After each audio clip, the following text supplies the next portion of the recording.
Muitíssimo bom dia, boa tarde e ou boa noite. Tudo bem com vocês? Eu sou o Canário Pistola e eu quero falar um negócio muito sério com vocês. Te inscreve aí e vem comigo. Por anos, eu acompanhei diversos jogadores de nível mundial, craques, da importância. Eu cheguei a ver o finalzinho da carreira do Maradona, para vocês terem uma ideia. Eu tenho quase 37 anos, então eu já sou bem rodado, já vi bastante coisa. Eu pude acompanhar jogadores que nem Romário, Ronaldo, Ronaldinho, Del Piero, Bergkamp, olha, um Henry, uma infinidade de caras. Xavi, Iniesta, todos eles desde o início da carreira até o auge deles. Eu pude acompanhar o início e todo o prosseguimento dessa saga do que é Cristiano Ronaldo e Messi. Mas nenhum deles conseguiu, de qualquer forma, me fazer ver futebol de uma maneira diferente. Mudar a visão que eu tinha do esporte. Bom, na verdade, um conseguiu. Que foi o Adriano Leite Ribeiro. O Adriano Imperador, o nosso Didico. O Adriano, ele era um jogador sensacional. Forte, habilidoso, rápido, ele não tomava conhecimento dos zagueiros, ele se desvinculava de todo mundo, forte no chute, cabeceio, derrubava um goleiro atrás do outro, não tomava conhecimento de adversários, ele era um cara acima da média. Muito acima da média como jogador de futebol. Empilhou títulos, empilhou premiações individuais. Ele foi um cara que teve uma baita de uma carreira. Mas em um determinado momento da vida, uma coisa aconteceu e ele me fez ver o futebol de uma maneira diferente, não como o esporte em si. Ele não foi como o Pelé, por exemplo, que mudou o esporte, causou uma ruptura no que se acreditava do que era o futebol, na questão do campo em si. Mas o Adriano me fez ver o futebol com outros olhos. O Adriano principalmente me fez ver jogadores de futebol com outros olhos. É fácil, quando a gente fala de atletas, a gente falar do atleticismo em si, como fisicamente aquele jogador é bom, a habilidade dele, a aplicação técnica e todas as outras coisas que envolvem o dentro de campo. É muito fácil a gente analisar isso, porque isso é o que está na superfície, isso é o que a gente enxerga. Mas é muito difícil a gente ter uma análise mais aprofundada sobre a mentalidade dos jogadores. A gente até muitas vezes fala sobre isso. Um exemplo muito grande do que tem é quando se fala muito do Kobe Bryant no basquete, que se fala do Mamba Mentality, toda aquela coisa assim. Mas é sempre com um tom muito heróico de como esse cara quer ganhar um jogo, como ele supera as adversidades do esporte. Mas a gente acaba esquecendo muitas vezes de um fator humano da coisa, do ser humano, das fraquezas do ser humano, das limitações do ser humano. Tem muita gente que fala que jogador não tem que sentir pressão, que jogador não pode se sentir triste, que jogador não pode ter problemas, porque eles ganham rios e rios de dinheiro. Eu até posso concordar com isso. Eu adoraria ganhar um salário de jogador de futebol. Quem não gostaria? Resolveria todos os nossos problemas. Mas a gente não pode se esquecer, sob aspecto nenhum, que é todo mundo ser humano no fim do dia.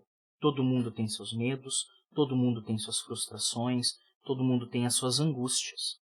E isso, por mais que algumas pessoas não consigam entender ou não queiram, não existe dinheiro no mundo que faça isso sumir, que faça isso desaparecer.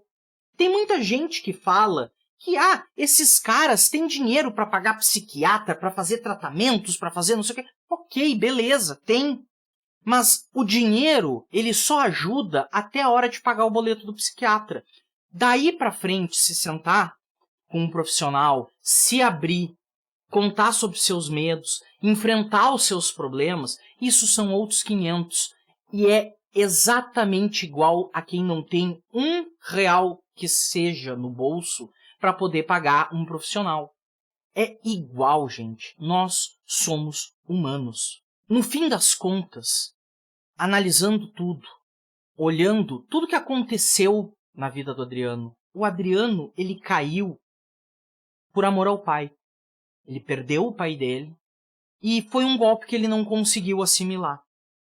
Tem gente que assimila bem, tem gente que não assimila tão bem, e não cabe a nós dizer se é certo ou se é errado a maneira como o Adriano lidou com isso. A gente só tem que aceitar que esta é a maneira com a qual o Adriano lidou com isso, com a qual o Adriano pôde lidar com o seu luto, da maneira que foi mais ao alcance dele para isso.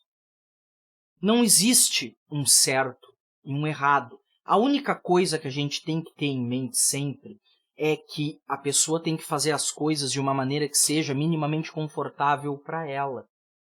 Tem que corresponder aos anseios e à vontade dela, não ao que os outros acham ou deixam de achar.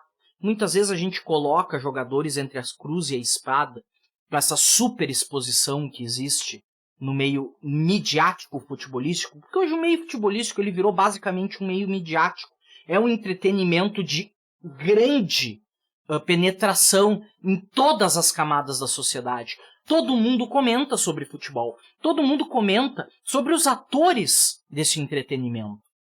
E muitas vezes a gente é um pouco desleal com os jogadores, porque a gente coloca eles num patamar de sobre-humanos, de pessoas inalcançáveis e inatingíveis, e que os problemas não podem e nem devem afetar eles. Quando sim, na verdade, esses problemas afetam, atingem e machucam. No caso do Adriano, o que eu me pergunto sempre é: quem não cairia em um caso assim? Quem não ficaria triste com a perda de um ente querido? Quem não teria vontade de jogar tudo pro alto? E mais, quem teria a coragem de fazer o que o Adriano fez? Pegar algo que todo mundo vê como uma carreira brilhante, vitoriosa, e trocar pelo bem-estar mental. São poucos que teriam essa coragem. Nós normalmente temos uma coisa muito chata, que a gente mede os outros pela nossa régua. Só que o que eu acho, o que eu penso, o que eu faço, não é igual ao que o outro acha, pensa, sente e faz. E eu tenho que ter isso muito claro. Eu não posso julgar o outro pelo que eu acho correto. Claro, existem casos e casos. O camarada cometeu um crime? Não, não é a questão. Ele é só uma escolha de vida. Então eu não posso julgar essa escolha de vida. É uma coisa inerente à pessoa. Assim como a gente não gosta que nos julguem com razão por escolhas que nós fazemos, não tem o porquê a gente julgar a escolha do outro. O Adriano, ele me fez ver, realmente, como gostam de dizer por aí, que futebol não é só futebol. O futebol é algo sobre seres humanos. Por mais que não se goste de dizer, por mais que muita gente queira colocar eles num patamar diferente, no fim do dia são só seres humanos. Tão quanto nós somos. Ou ao menos o que a gente deveria ser. Agora que eu já te falei tudo isso, eu sei que tu te inscreveu lá no início, curte, compartilha e até mais. Obrigado. Tchau, tchau.